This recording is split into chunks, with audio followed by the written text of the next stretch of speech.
call this meeting to order. Please rise and join me in reciting the Pledge of Allegiance. I pledge allegiance to the flag of the United States of America and to the republic for which it stands, one nation, under God, indivisible, with liberty and justice for all. And I mute.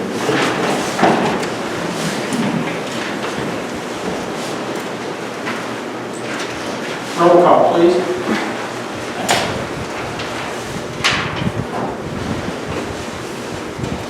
Mr. Burks? Here. Ms. Stevens? Here. Ms. Harlan? Here. Mr. Reed? Here. Ms. Vogt? Here. Mr. Rock? Here. Mr. Burris? Here. Mr. Coon? Here. Ms. Quorum? Thank you.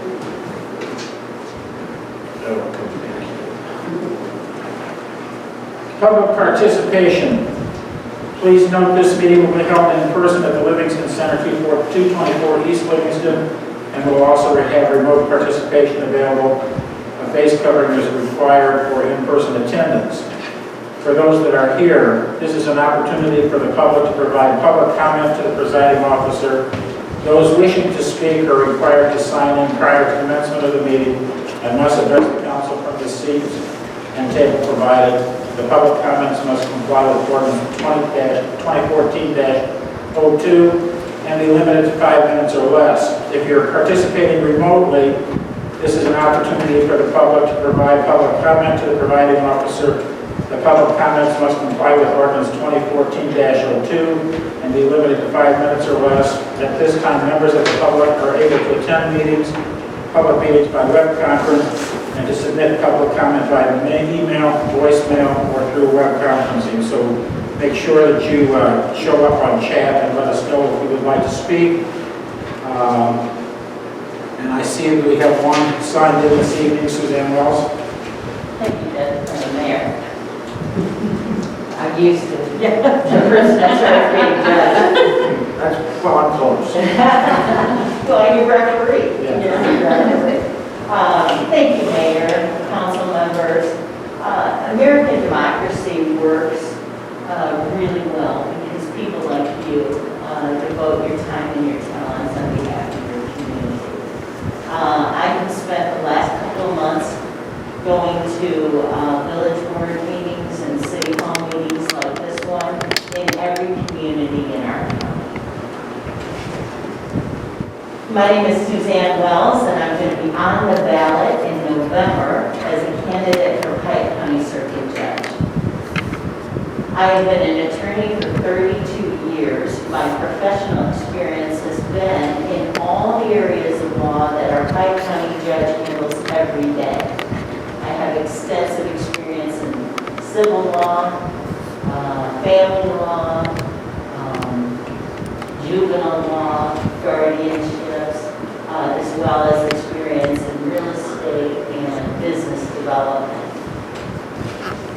In fact, in 2019, I'm able to get some information about the kind of cases that are filed in our circuit court. In 2019, more family law cases were filed than felony, misdemeanor, and DUIs combined. I've been active in the community. Many of you may know my experience with Willow Tree Missions. I would just say that I was one of the founding board members. I was the founding president of this organization when they started in Cisco, charging a quarter, Cam may remember, charging a quarter for every item. I worked with them, I would say almost full time for 7 years. What I'm happy to say now is this organization does the kind of things for the community that we always hoped it would do. They are hands-on working with families every single day, providing support and assistance to families every day. And I'm very pleased to see what they've done with the organization. I am also the Pike County Bar President, and I'm running for judge because it's a natural extension of my career. I'd like to use my extensive legal experience, my knowledge of the community, to benefit my community in a bigger way than I can as an attorney. I'm looking to take on new challenges and opportunities to serve the community I love.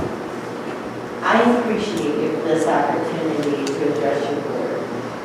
As I do with all the board meetings, I stay for the whole meeting in every town that I'm in because I'm interested in hearing what's happening in our communities, in our county, and today will be the same thing. I will stay for the whole meeting and enjoy all the work that you're doing.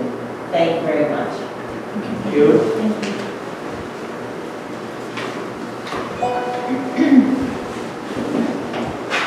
That's all I have in attendance. Is there anyone who wishes to speak?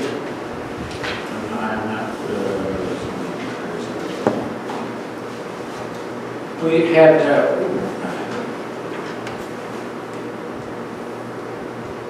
We had one from the audience here participate. Is there any public participation come in via the computer website?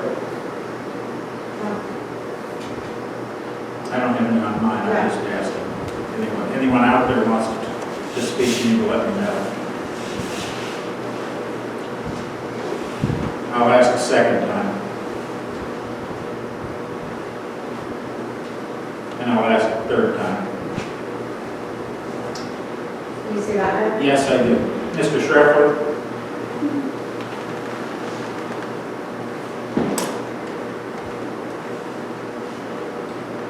Suzanne Wells spoke just now. She came through Dan Boland's microphone and was barely audible at all.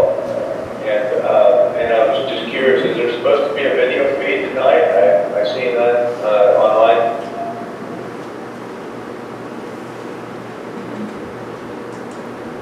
There is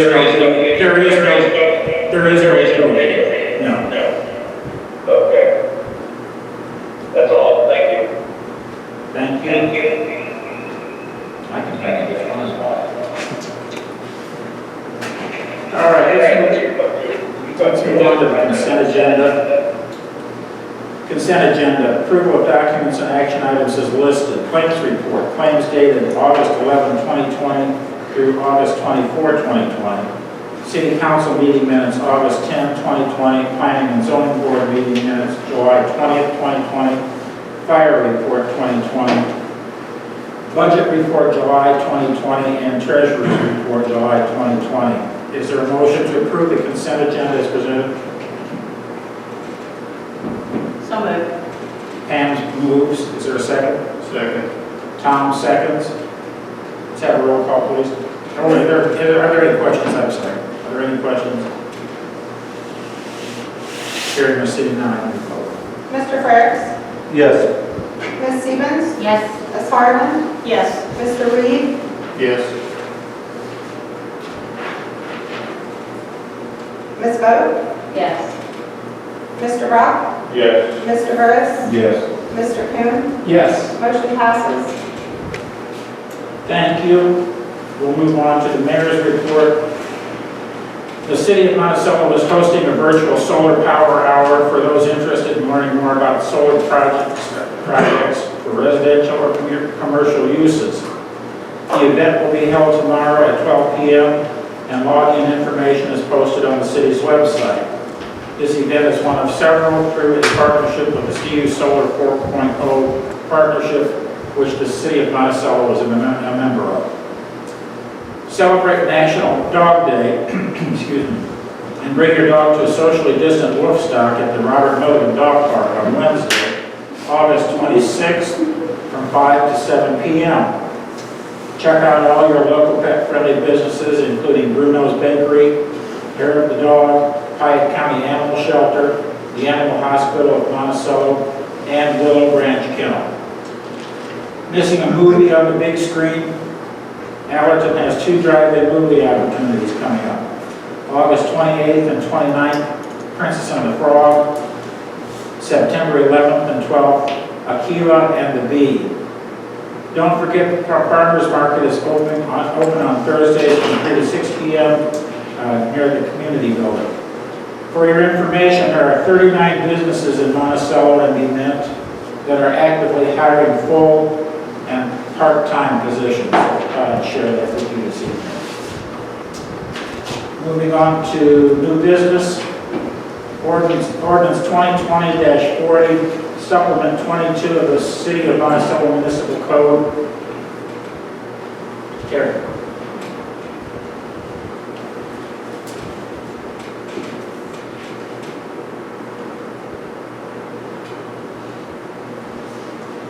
Thank you, Mr. Mayor.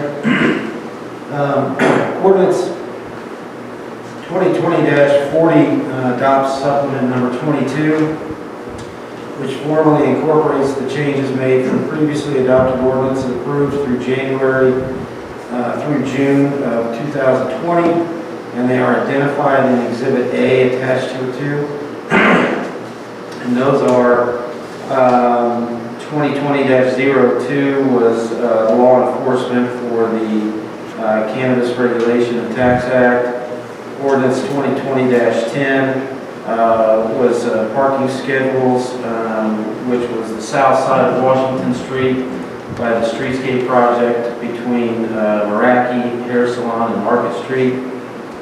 Ordinance 2020-22 amended the liquor code to add Bergey's license, and then ordinance 2020-29 was amending the liquor code, allowing the parklets in downtown. Staff recommends City Council discuss and vote on this ordinance, or discuss and postpone the vote to the September 14th, 2020 City Council meeting. That's all I have on that, Mayor Stone. Thank you, Terry. Is there a motion to waive second reading of ordinance 2020-40? Second. Tammy moved and John seconded. The vote, please. Mr. Burks? Yes, ma'am. Ms. Stevens? Yes. Ms. Harlan? Yes. Mr. Reed? Yes. Ms. Boat? Yes. Mr. Brock? Yes. Mr. Burris? Yes. Mr. Kim? Yes. Motion passes. Thank you. Is there a motion to approve ordinance 2020-40, supplement 22 of the City of Monticello Municipal Code? So moved. Mike Kuhn moves. Second. Wendell Brock seconds. Any comments or questions? Hearing or seeing none, can I have a roll call, please, Joe? Mr. Burks? Yes, ma'am. Ms. Stevens? Yes. Ms. Harlan? Yes. Mr. Reed? Yes. Ms. Boat? Yes. Mr. Brock? Yes. Mr. Burris? Yes. Mr. Kim? Yes. Motion passes. Thank you. Moving on, resolution 2020-41. Resolution for improvement under the Illinois Highway Code, Sage Drive. Terry? Thank you, Mr. Mayor.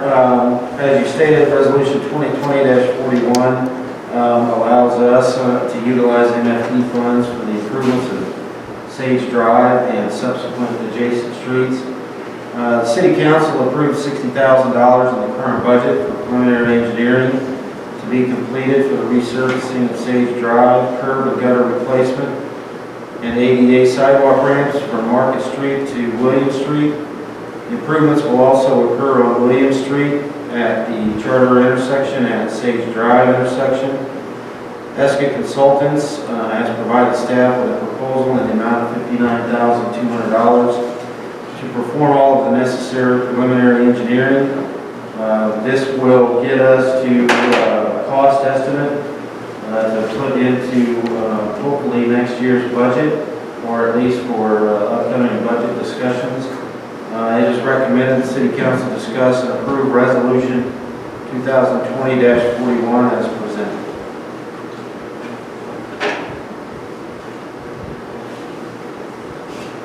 Is there a motion to approve resolution 2020-41?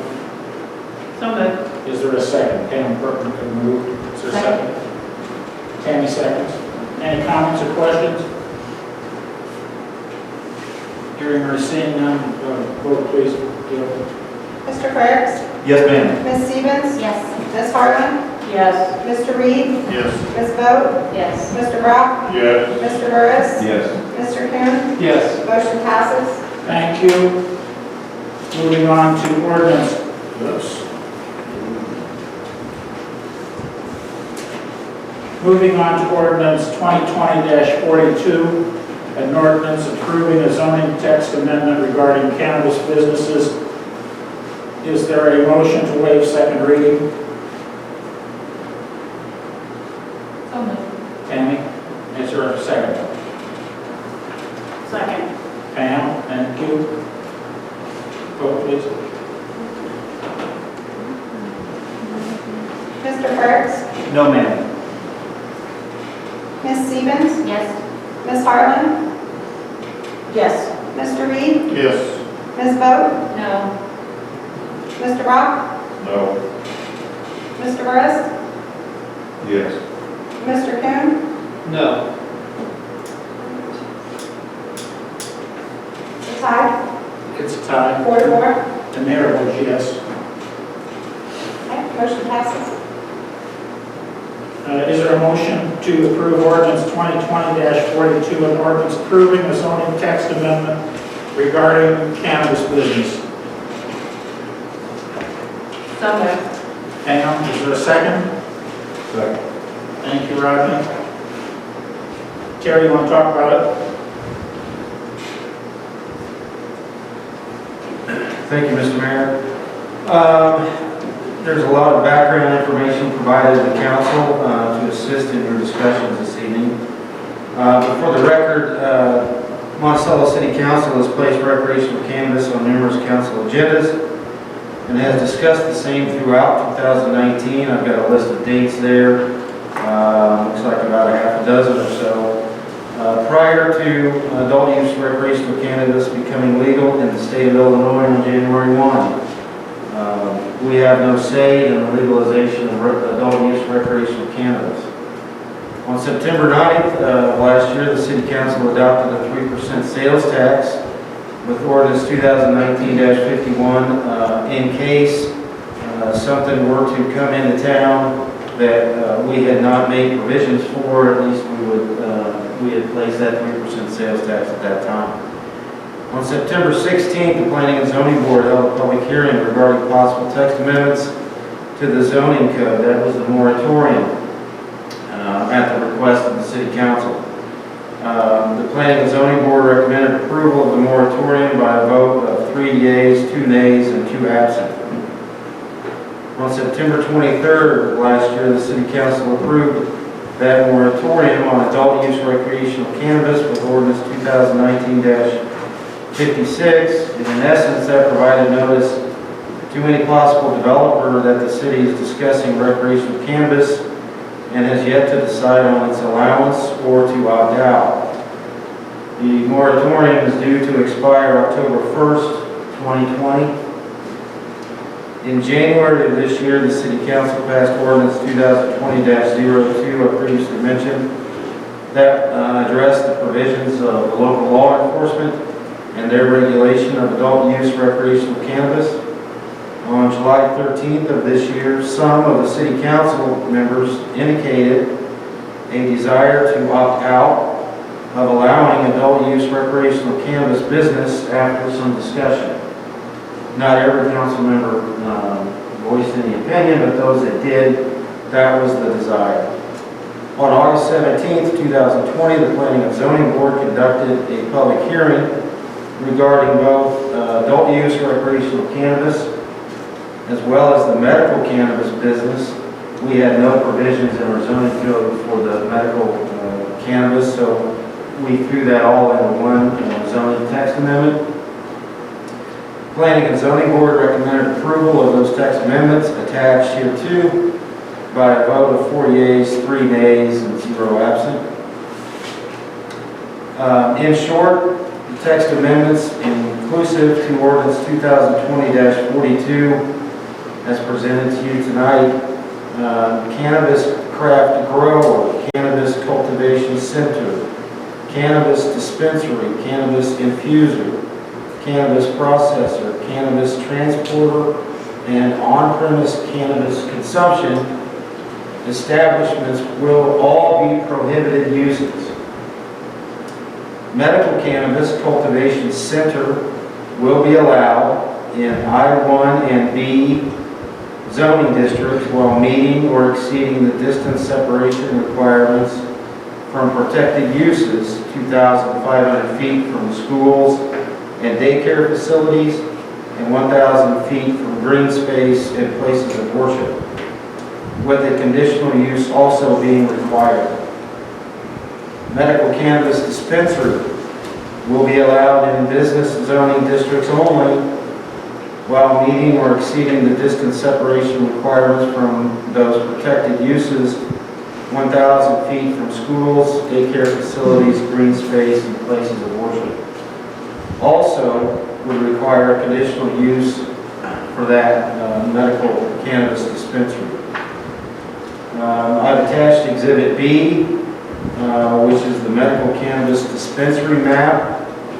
Exhibit C, the medical cannabis cultivation map, shows where these particular medical marijuana facilities could be located in the city of Monticello.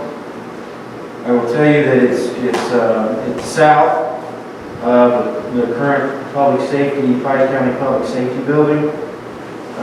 It's out near the Wilkin Commercial Park off of Old Route 47, and maybe a piece up there in the Benzel Commercial Park out by the North Circle K gas station.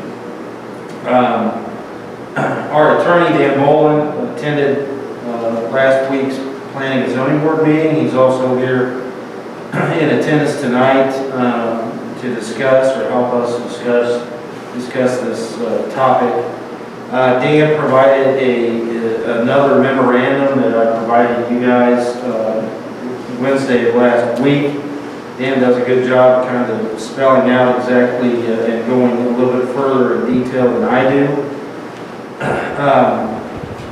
With all of that being said, and the Planning and Zoning Board's recommendation to this council, it is recommended that the City Council discuss and one, either vote to approve ordinance 2020-42, thus approving the Planning and Zoning Board text amendments as they are written and provided to you, or two, direct city staff to make changes to the Planning and Zoning Board's recommended text amendments, or the third option, direct staff to prepare an ordinance extending the cannabis business moratorium to allow further study of appropriate regulations if you so desire.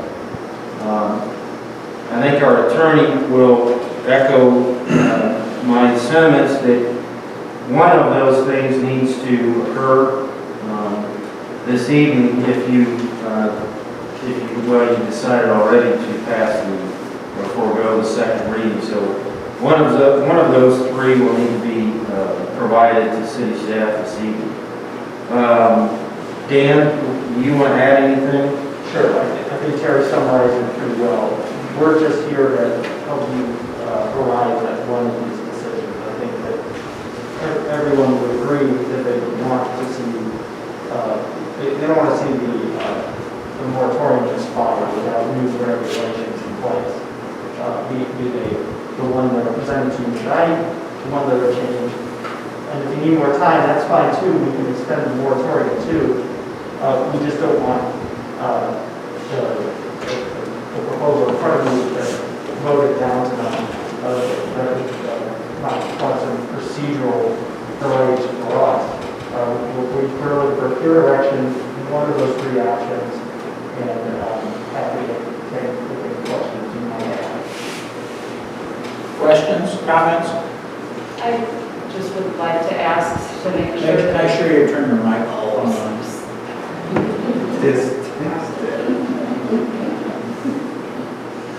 Thank you for the reminder, Mayor. With being essentially a year behind the rest of the council, I'm not going to ask all of you to wait a year for me to catch up. So most of the discussion took place before I was a member of the city council. And I appreciate all of the summaries that have been provided here in the last couple of months. So what I want to make sure I understand with the text amendments because I don't speak legalese. So layman's terms, prohibits the cannabis craft grower, everything that's listed, but would allow a medical cannabis cultivation center and would allow a medical cannabis dispensary with those restrictions in place. So the possibility of recreational cannabis use is not part of this. This is all medical cannabis that the Pike County Zoning Board has. Go ahead, Dan. Yes, thank you, Mayor. The text amendment is about cannabis businesses. So in terms of whether cannabis use is legal in the state of Illinois, as Terry suggested, that's not a question for the city. The state decided that. What the city can do is decide whether to allow cannabis businesses in the city, and that's what the proposed zoning text amendments do. They prohibit recreational cannabis businesses, and they restrict medical cannabis businesses because you can prohibit recreational cannabis businesses, but you can't unreasonably prohibit medical cannabis businesses. So that's why we see one is prohibited recreational, and the medical businesses they're allowed some, but only in certain districts, and only within distances or certain sensitive uses. Thank you, and again, I appreciate everyone's patience trying to catch up with this. I was hoping to get feedback from some members of the board out of contacting 50 people I haven't heard back from the board. One person saying they really don't have an opinion. One person saying absolutely nothing in our town. One person saying sure I don't benefit from taxes, and another saying we're not use. So You got it full control. yeah. So I figured that was about an 8% response, and it didn't help me feel any more prepared to make a decision to represent everyone. Anyone else? Yeah, Mayor, I was going to say a few things. I definitely don't agree to to prohibit or to opt out. I think by doing so, I think we're really going to lose the ability to maintain control of the situation. Permitting, licensing, zoning, hours of operation, so on and so forth. I think it would be very important for us to be more proactive and see this and make this more of a business decision than an emotional or personal decision based off of experiences that you might have had with cannabis in the past. I think we need to look at this more through a business lens and put the city of Monticello first as it relates to a revenue source. Also areas to explore that we need to talk about pros and cons that I just was writing down earlier today, but the public health, public safety, the revenue, we'll talk about, the black market. That's one thing that I kind of was reading in on. If you look at California, they say, well, that black market has really taken off. Well, mostly because it's taken off in the counties or cities where they decided to opt out because that they know that they legalized cannabis and they're going to smoke cannabis in those areas, but you can't go to those counties or cities and actually make the purchase. So the black market that actually took off there. Not that we have a huge black market here, I don't know. But then also community. So those are areas that we need to really go and dive in a little more deeper, pros and cons, rather than make a decision based off of, I think, discussions that we haven't even had as a council, other than the fact that maybe we've had one or two personal experiences recently or in the past, and we're basing our decision off of that, or perhaps we feel as though it'll be a judgment call or a reflection on who we are as a person in the community, which I understand that we all have to uphold that image as well. But I really think we need to look through the lens of the city and discuss discussed the fact that this is a revenue source. We have the ability to control where it's going to be put, where it's going to be used within the community, and to just opt out and prohibit completely, I think is a very bad business decision. So, and plus I would challenge, if your decision is yes on this vote, what research did you do in advance to that decision other than any personal or emotional experience that you might have had? I mean, have you had the extensive conversations with the constituents in the community and or your ward? Have you looked at the numbers that the potential revenue source could bring in under our control? That's why you also sit in the seat you do, is to be good stewards of the city's monies, and also be looking at potential revenue streams. And so I don't want to just put this, completely decide to opt out and prohibit the dispensaries or craft growers when there's a lot of good potential down the road. And Mike Kuhn has said it multiple times over the many months we've discussed it, choosing not to opt out doesn't mean you are opting in. It allows us to maintain that control. It allows our zoning board, which if you look, it was 4 yeas to 3 nays. It was not a unanimous decision to vote yes on that text amendment. I understand the comments that the council has made over the past meetings, where a lot of you probably already stand, and I respect that. I respect your decision tonight, but I had to voice my opinion on it, so obviously you know where I'm going to go with this, but I would challenge you that at least, in the least, if you have not done enough research to make a solid decision, then we have to at least extend the moratorium and then allow to bring more research to the table to make a better decision. If you look at all 50 United States, fully legal cannabis is in 11 states. Some form of medical or decriminalized cannabis is in 31 states. There are only 8 states of the 50 that are fully illegal. Only 8. It's just where it's trending. When you match it up against alcohol problems, I mean, there's pros and cons to each side. But I just have to say that I think opting out and prohibiting craft growers or dispensaries right now is not in the city's best interest. Just my thoughts. Thanks. Thank you, John. Does someone have something to say? I respect your opinion. I actually respect your challenge to do some research, and I have done both talking within my ward and also talking to law enforcement. And the thing that I found out most is that the black market will always be there.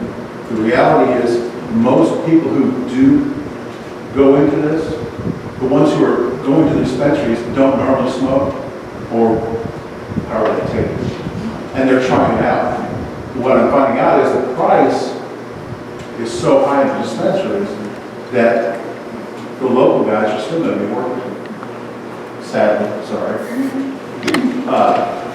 So I understand what you're saying. I understand challenging. I don't see we're going to get the benefits that we've been promised. I haven't seen the benefits that we've been promised even in Urbana. If you watch Urbana, they're not hitting the numbers that we're first talking about. So there's that. And then the other thing is, we just really need to do something about it. Because we've talked about this we talked outside of these meetings for nearly a year. And we can continue to talk, but it's not going to change anything.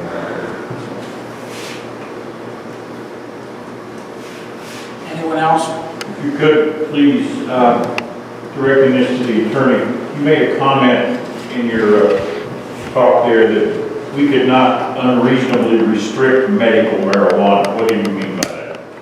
Can't unreasonably prohibit it. So the medical cannabis law is different than the recreational cannabis law. The recreational cannabis law says that units of local government municipalities can prohibit recreational cannabis businesses.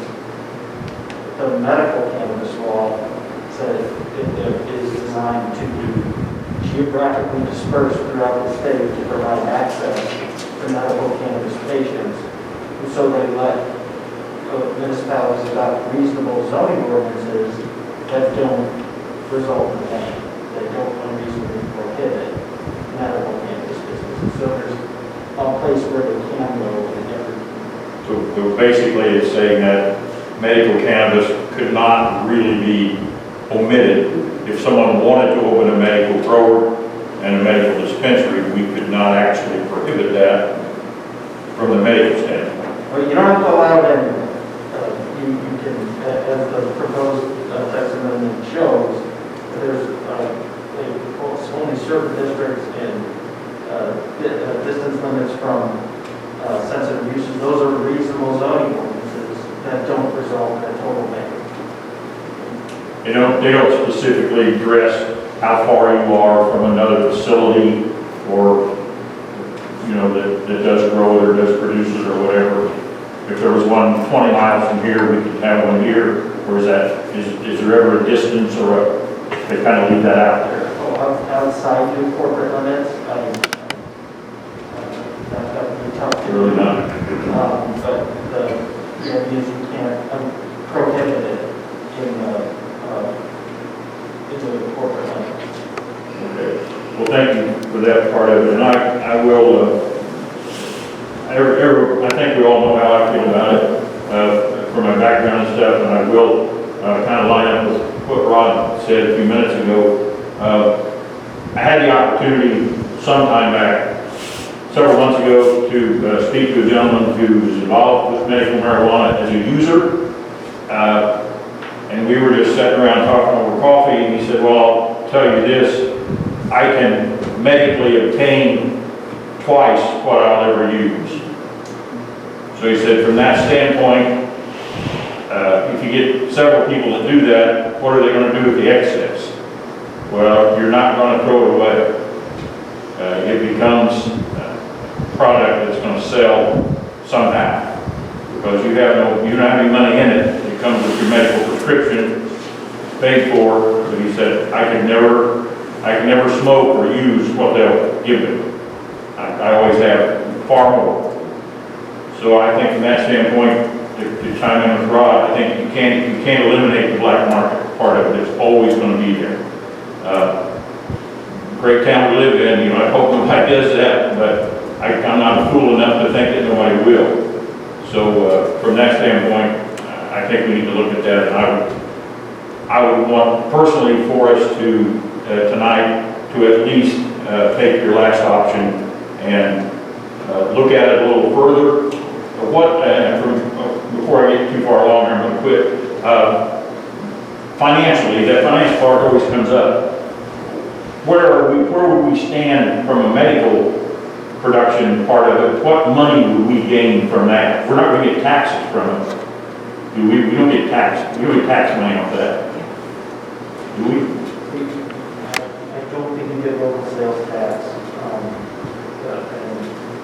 No, I think that's right. What you said is correct. Okay. Thank you. That's all. I'm done.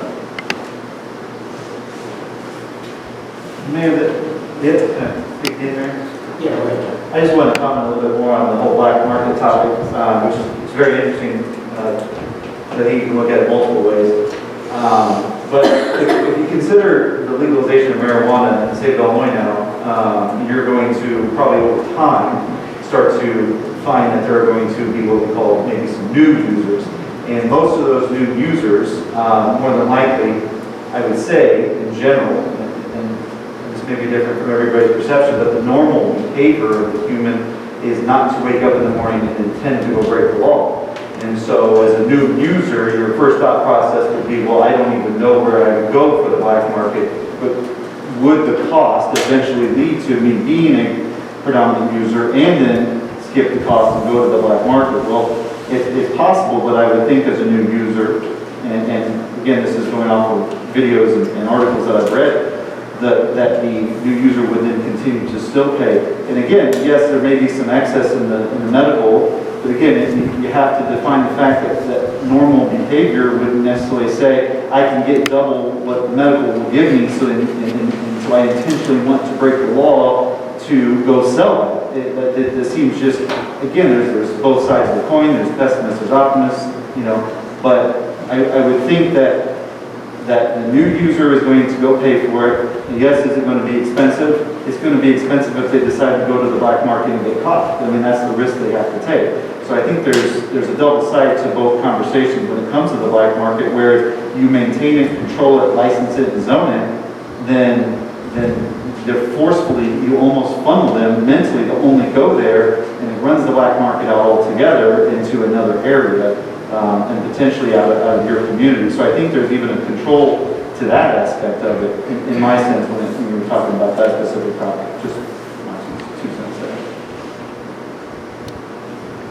Anyone else? Anyone else? I mean, I'm with John on this one, and that by not opting out, it doesn't mean that we opt in, and I really think that the way to control it is more through conditional use, so that we can hear specific, if there are specific business ventures that want to come, we can investigate them, where they're going to be, and how much money that specific business will mean to Monticello, and the result could still be the same. We don't feel like it's worth all the other headaches that might come with it for the tax, but to completely opt out means we never hear those, and so I would be opposed to opting out. I think there's other ways, as John said, to control it through zoning and through, if we say similar to the medical, we have conditional use, they all have to come to city council for us to approve or deny specific requests, and we can investigate those individually. By opting out, we never hear those, which may be, and there may be some creative things that happen, and there'll be some revenue streams to Monticello we haven't thought about. This is an ordinance we're talking about, right? Correct.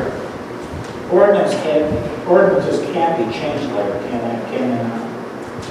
It's a zoning ordinance, so it requires a public hearing.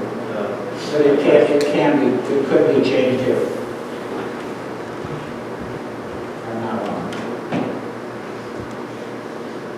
It could be changed in the future if we were so inclined to do so. Because we're opting out at this present time everything except medical uses, correct? We're opting out of using other things, a lot of other things, right? That's correct. Just for my purpose. Yes.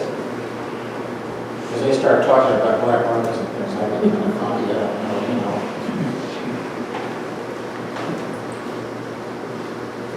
Suzanne could tell you, I grew up in Duluth, I think she did too. We know all about this stuff. So. Anyone else? We have a motion on the floor. A motion to approve ordinance 2020-42, an ordinance approving the zoning text amendment regarding cannabis business. I don't think Did we have a motion? Yeah, I have a motion. The first was Tim Harlan, the second was Rodney Burris.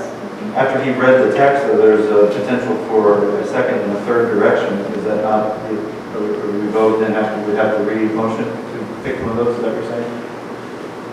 Yeah, I need to do. So here's what the result that we want to avoid, and so that staff has clear direction. Right. If this particular motion fails, we don't want anyone to misunderstand that the council's intention is that the Dan, will you turn your microphone? Thank you, Joe. What I was saying is this is the result that we want to avoid, is that if this motion fails, I don't think it's council's intention not to do anything. We want, if you want us, there are alternatives and have those considered side by side with the ordinance that's in front of you. We can do that if the council so directs.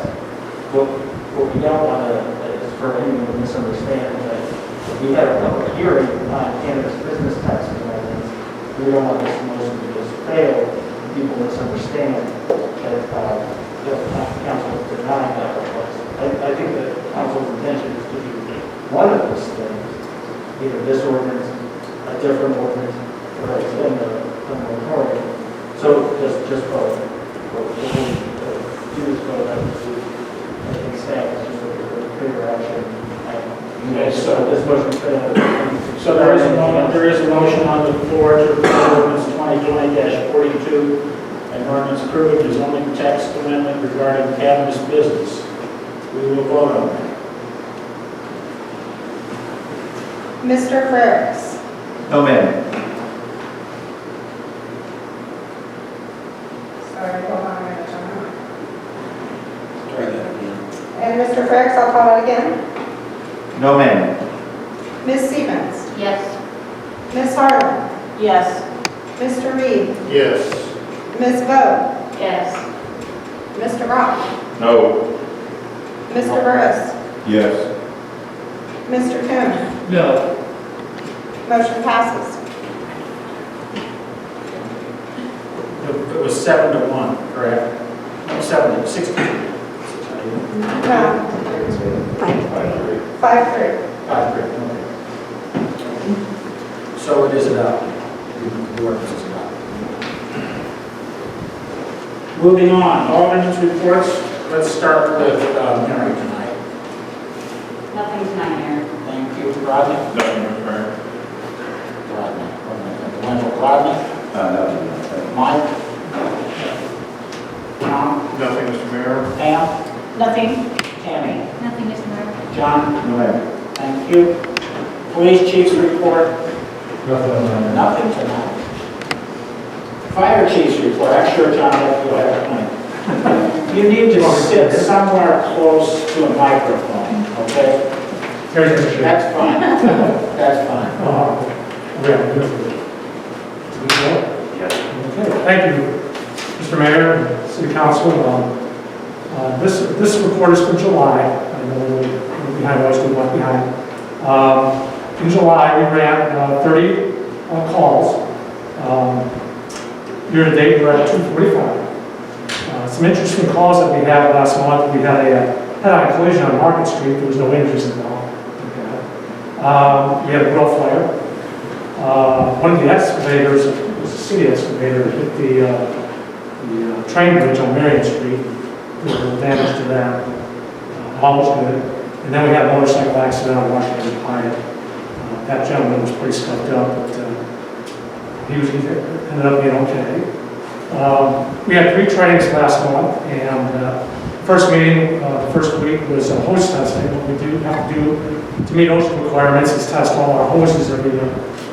So we had engine 1 out on front of the firehouse, and we have to run 1 or 2 of those hoses at 200 psi for 5 minutes. Make sure none of the hoses are leaking.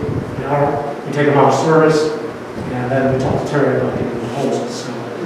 So, the next week we did ladder training with our crew, and how to carry ladders and put them up and how to maintain our ladders. And then the third week we did mutual aid training with Mid-Pine Fire Department, which is some of the things we want to do moving forward is to do mutual aid training with different departments within Pine County. In August we had training with Cisco Fire Protection, and we are next trying to work with PMAC to be training with that. So one of our goals is to really work together with other departments within our county to really be able to protect the citizens of Monticello, plus us help the citizens of their departments too, in their protection districts. So also one of the miscellaneous, we had Brandon Gibson resign from the fire department in July. So, without one, anybody have any questions for the fire department? Appreciate what you do. I appreciate the time to be able to give our report and if you guys understand what we do. Thank you. Thank you. Chief, City Administrators report. City Administrators report. Thank you, Mr. Mayor. That was not the city's excavator that hit Marion should approach. I was just gonna ask about that. Just for the record, Jill.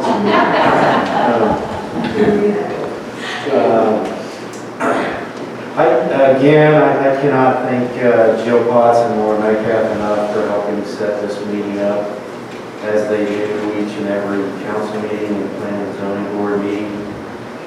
It is a tremendous effort that it takes to put this together. We may, if the mayor is amenable to this, we may entertain going back to remote meetings.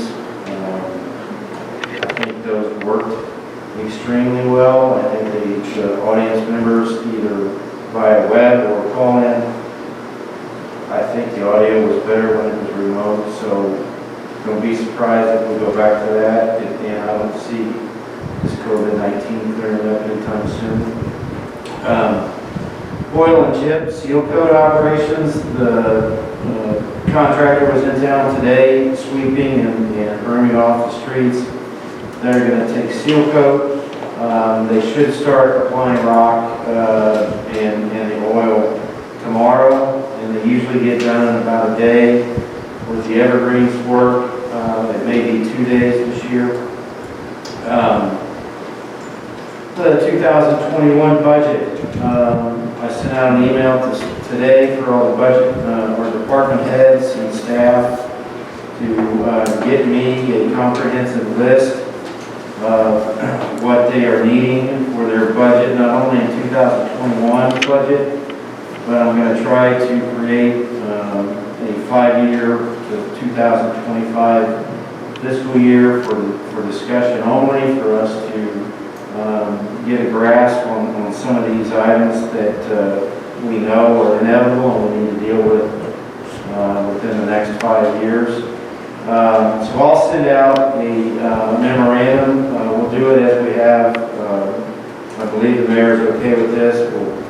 We'll do it like we have in the past. It'll be a 2-person council committee, if you will, that will come in and meet with the representative from the certain departments and myself and probably Maura, the finance director, and we'll go over not only that 2021 wants and desires and needs list, but also project out and do some future forecasting for you guys.